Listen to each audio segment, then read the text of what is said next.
कि एक ऐसा टूल है, ये एक ऐसा औजार है हमारे पास जो हमने लगभग ऐसे ही पार्ट वाइज डिवाइड किया है।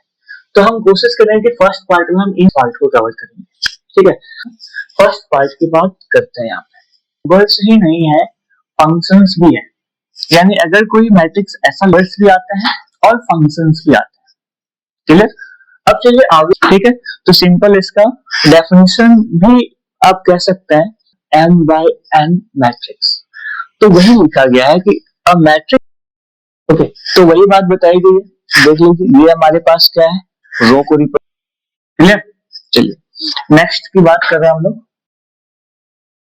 जैसा कि आप देख सकते हैं, अगर ये यहाँ पे चार, ठीक है, इजी वे में शॉर्ट फॉर्म में ऐसे रिप्रेजेंट होता है।